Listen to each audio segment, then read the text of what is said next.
Minutos. Benjamín, abramos una conversación muy interesante que vamos a tener, lo habíamos anunciado también al inicio del programa, ya está con nosotros en el estudio Marcelo Sánchez, gerente general de la Fundación San Carlos de Maipo. Marcelo, como siempre, muchísimas gracias por estar acá. Hola, Marcelo. Muchas gracias a ustedes por la invitación. Buenas tardes. Vamos a hablar de lo que tiene que ver con los incendios, ¿no? Pero con una parte que quizás no se comenta mucho y que tiene que ver con el trauma, que tiene que ver con lo que genera esto en términos de salud mental, ¿no? Lo que generan las catástrofes en general y en particular en lo que tiene que ver con los niños, ¿no? Estamos viendo, y lo comentábamos fuera de micrófono también, las distintas fases que tiene esta emergencia, ¿no? Esta primera fase de atender, de controlar, pero también después hay una etapa de contención y de acompañamiento para las víctimas, ¿no? Hablemos un poquitito de eso y de la labor que realizan ustedes en la Fundación. A ver, Yerko, lo más importante es que uno tiene que entender que en estos momentos de crisis, donde además se tienen que priorizar ciertas acciones concretas, muchas veces son los niños los más invisibilizados. ¿Ah? Y no es solo porque, digamos, no vamos a considerar a los niños, sino que cuando un papá o una mamá han perdido su casa, están en una situación crítica, están en una etapa de duelo, se concentran en salir adelante, claro, como sea. O sea, en parar los cuatro muros, en tratar de superar los dolores que les están aquejando, pero resulta que ahí pasa que así, junto con que el niño ha perdido la dinámica familiar, ha perdido también su casa, empieza a perder a sus padres también. Porque evidentemente ellos necesitan mucho apoyo, mucha contención, necesitan también tener visibilizado lo que está pasando con los niños.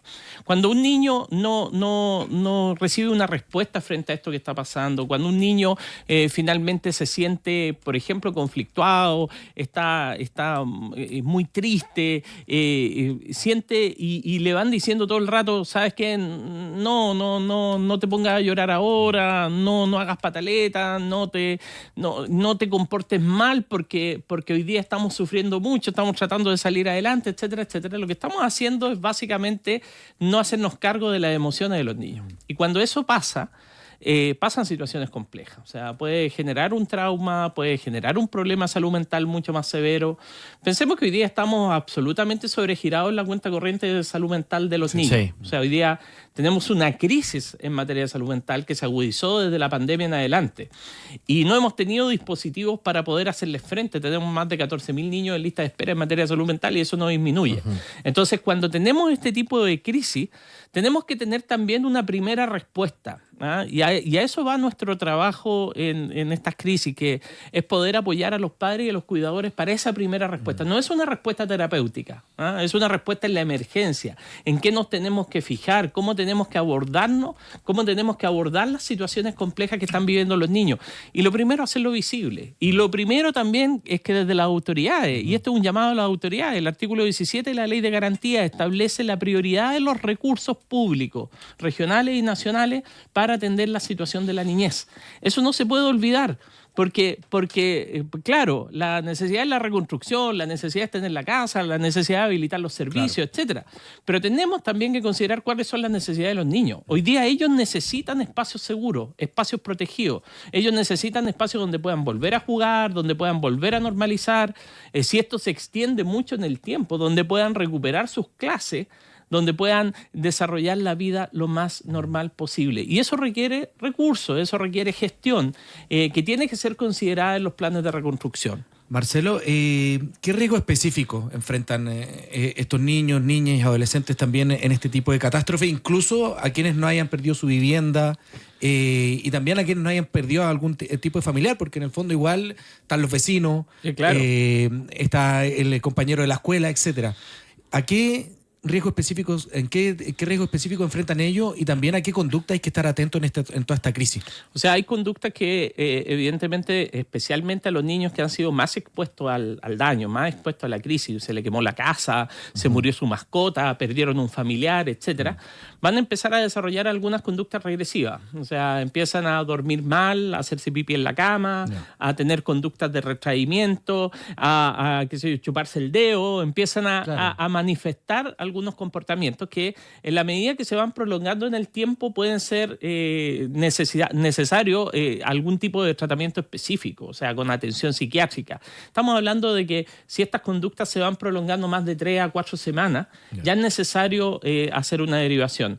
Ahora, es natural que los niños hoy día estén durmiendo sobresaltados, más encima si son expuestos a información todo el día, Claro, si además, están viendo la tele, y eso, tal como tú decías, no solamente afecta a los niños que vivieron el drama en primera persona, también afecta a nuestros niños en las casas. O sea, piensa que si tú prendes la tele hoy día, vas a ver todos los noticiarios mostrando el daño. Evidentemente, los niños tienen un pensamiento concreto, no van a racionalizar eso que está pasando allá, está muy lejos de mi realidad acá.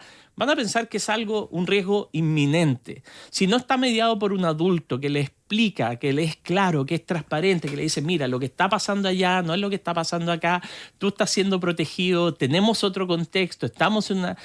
Lo que va a empezar a pasar es que el niño se empieza a angustiar. Claro. Y esa situación de angustia va generando desregulación emocional. La desregulación emocional tiene consecuencias que pueden ser también de largo plazo. Entonces, un llamado a los papás, dosificar la información, especialmente por los distintos perfiles etarios de los niños. No da lo mismo cuando un niño pequeñito que no logra procesar está viendo esta información que cuando un niño que ya es adolescente.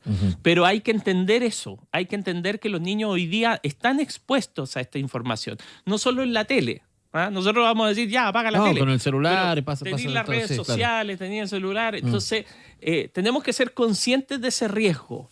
Y para eso, lo primero es que tenemos que ser empáticos con los niños. No tenemos que ningunear sus emociones. No tenemos que decir, oye, ¿por qué estáis tristes? ¿Por qué estáis tan alterados? ¿Por qué tan angustiados? Y bajarle el perfil, por así decirlo. No, tenemos que hacernos cargo de esa realidad. Ese es un punto muy importante el que tocas, Marcelo, porque también...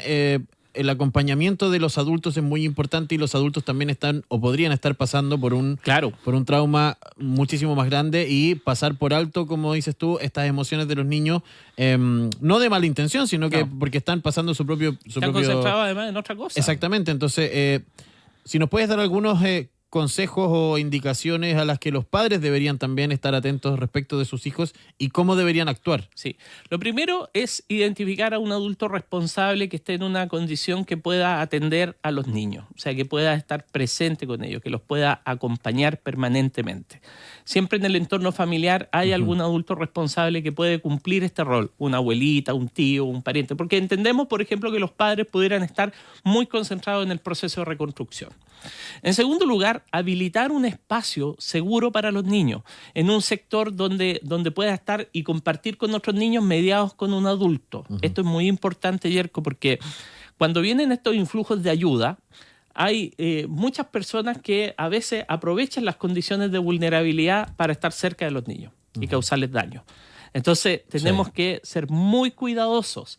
Eso significa tener adultos responsables con un vínculo positivo con los niños, que tengan el cuidado de los niños, que puede ser algo colectivo, un vecino con el que ya han trabajado. Hay comunidades que se organizan. Nosotros tenemos un modelo que se llama comunidades que se cuidan, que trabaja lo preventivo permanentemente. Entonces, cuando hay una situación de catástrofe, riesgo, hay gente que está dedicada a una función específica, que es el cuidado de los niños en esos momentos específicos.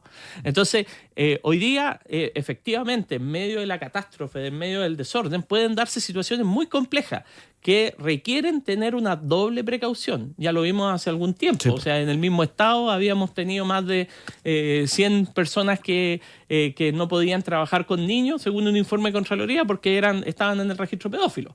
Entonces, ojo con eso. Ojo con eso, porque estas circunstancias muchas veces abren esa ventana y uno tiene que generar espacios seguros, realmente seguros, con adultos responsables, conocidos, que tengan un vínculo con los niños, que puedan estar ahí para hacer contención.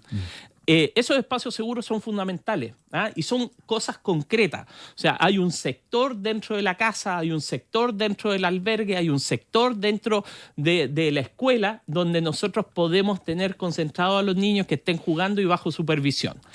Un tercer elemento, tenemos que observar todos estos cambios de comportamiento que ya les decía, y derivar a los niños cuando estamos en una situación compleja. Las conductas externalizantes, las rabietas, las pataletas, los cortes, la ideación suicida cuando ya son más grandecitos, son adolescentes, por ejemplo, requieren de atención médica inmediata, de atención psiquiátrica inmediata, de una evaluación para un tratamiento específico.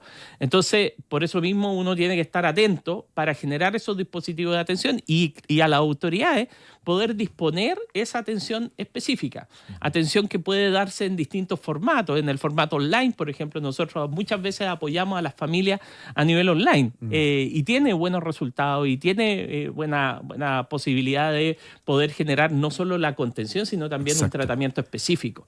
Hay que abrirse a las distintas posibilidades, usar la tecnología, requerir especialistas nacionales e internacionales cuando no lo haya, generar un soporte específico, adecuado, un plan de contención y de tratamiento de la salud física infantil y emocional infantil. En tercer lugar, es que tenemos que generar ese espacio de acompañamiento también de un familiar significativo. O sea, el mejor mecanismo de reparación es precisamente tener a alguien cercano, alguien con un vínculo. Ningún programa preventivo funciona si tú no lo haces a través de alguien que tiene un vínculo significativo contigo. Un profesor, un adulto responsable, un papá, una mamá, una abuelita.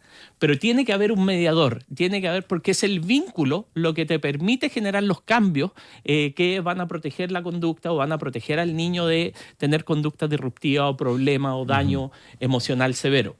Tenemos que tener esas precauciones, o sea, ser transparentes, ser honestos con la información. Por ejemplo, se te murió la mascota, no decirle, mira, no, si vamos a encontrarlo y no va a prometer cosas que no sabemos si vamos a cumplir. Porque eso es fundamental, yo encuentro. Oye, y pasa muchas veces. Queremos negar el hecho, queremos decirle, ¿sabéis qué? No, se murió la mascota, no le digamos nada, o le digamos que está en la casa del abuelo. Claro. Y resulta que eso es pan para hoy y hambre para mañana, porque lo que te va a generar es una crisis de credibilidad y esa crisis de credibilidad es muy dañina. Bueno, ustedes a propósito de eso elaboraron un protocolo que recomiendan aplicar justamente para resguardar la salud mental de los niños frente a incendios forestales. ¿Detectaron algún tipo de vacío como en la respuesta, no sé, del Estado institucional frente a este tipo de emergencia que los lleva justamente a elaborar este tipo de protocolo? Y cuéntame si este protocolo se lo traspasan ustedes a la autoridad y hay un monitoreo de si se aplica o no. Sí. No, mira, este protocolo nació en los incendios de Valparaíso, cuando no había absolutamente nada. Después, afortunadamente, tanto la Subsecretaría de la Niñez, la Defensoría, etcétera, han ido usando este protocolo y han hecho adaptaciones propias del protocolo, vinculándolo también a la serie de servicios que también se tienen que llegar a través del Estado. Por ejemplo, lo que entrega la JUNAEP, lo que entrega... Entonces, creo de que hoy día ya tenemos bastante más denso esto. Cuando partimos nosotros con el protocolo en Valparaíso no había nada. No había ninguna primera respuesta y por lo tanto tampoco había una segunda respuesta. O sea, simplemente estaban invisibilizados los niños. Exacto. Y empezamos a ver nosotros en Valparaíso, puntualmente, estamos hablando hace más de 10 años. O sea, cuando fue el incendio en Valparaíso, nosotros mandamos un equipo de psicólogos y a raíz de lo que empezamos a ver en URESI, empezamos a ver que los niños se hacían pipí, que tenían conductas regresivas, que estaban teniendo más conducta externalizante, etcétera. Dijimos, ¿sabéis qué? Todo esto se podría haber mitigado si hubiésemos tenido una primera respuesta que no requiere psicólogos, una primera respuesta que requiere personas informadas con un vínculo positivo, donde van a estar observando y van a adquirir determinadas conductas que son fundamentales. O sea, lo que yo les decía, en primer lugar, generar confianza, estar con el niño. O más de contención, ¿no? Claro, tener contención, tener confianza, ser transparente, derivar cuando estás observando casos que son muy complejos, pero en el fondo tener un conjunto de conductas que el adulto responsable tiene que tener para mitigar estos efectos mayores. Y eso lo desarrollamos a través del protocolo, indicamos cuáles eran básicamente las conductas que había que observar y cuáles eran los comportamientos que los adultos teníamos que tener al respecto. Ser concreto, porque los niños no tienen abstracción, tienen un pensamiento mucho más concreto, lo que yo les decía, o sea, cuando se exponen a esa información hay que mediar esa información, ser realista, explicarles lo que significa la aceptación, o sea, cuando se murió la mascotita o se murió algún pariente o se quemó la casa, lo que significa pero hacerlo obviamente en la edad del niño, hacerlo de la forma en que nosotros podamos comunicarle adecuadamente. También tener claridad de que el vínculo es fundamental para hacer este proceso de acompañamiento. Tú no puedes pedirle a una persona que no conoces, a un funcionario público que no conoce, que esté haciendo el proceso de acompañamiento del niño. Yo sé que muchas veces, claro, se quiere abarcar muchas cosas por parte del Estado, pero en esta parte es fundamental que seamos padres cuidadores, adultos responsables que tienen un vínculo positivo con los niños, los que estén detrás de ellos. O sea, no es externalizarlo. Y yo creo que eso lo sintetizamos en este protocolo, que lo hemos repartido en casi todas las emergencias. Hoy día también está disponible a nivel digital, lo pueden solicitar a la Fundación sin ningún problema. Vemos que las autoridades hoy día ya lo aplican en general, no solo nuestro protocolo, protocolos que han ido completando y desarrollando, y que va con un conjunto de medidas que vienen posteriormente también en la crisis. O sea, en periodos de albergue les llega un maletín con temas para juego, etcétera. Yo quiero hacer el llamado a la autoridad que no nos quedemos en eso, que el maletín para juegos puede ser súper significativo para un niño, pero necesitamos ahora psicólogos. O sea, necesitamos, a veces lo que te gastas tú en un maletín que vas a entregar puede ser el equivalente a 2 consultas psicológicas, ¿cachai? Y es fundamental que en este espacio, y especialmente a los niños que han sido expuestos al daño más severo, poder trabajar con una derivación psicológica y eventualmente psiquiátrica.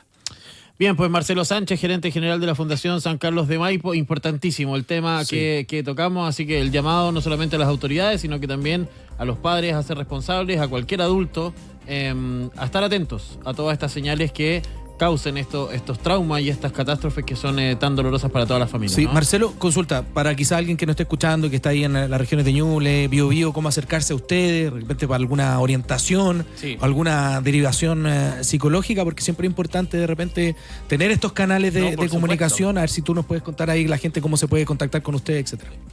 Toda la información está en www.fsancarlos.cl, pero también en el correo comunicaciones@fsancarlos.cl pueden enviar alguna solicitud, algún requerimiento que pudieran tener, de tal manera de que en la medida que nosotros podemos resolverlo, pero también tenemos una amplia red de organizaciones con las que trabajamos, ya también a nivel local. Entonces podemos hacer una derivación y también estamos en contacto permanente con las autoridades de cualquiera de las que van saliendo y las que van entrando. Nosotros somos por así decirlo, un articulador importante para poder apoyar en este tipo de crisis. Excelente.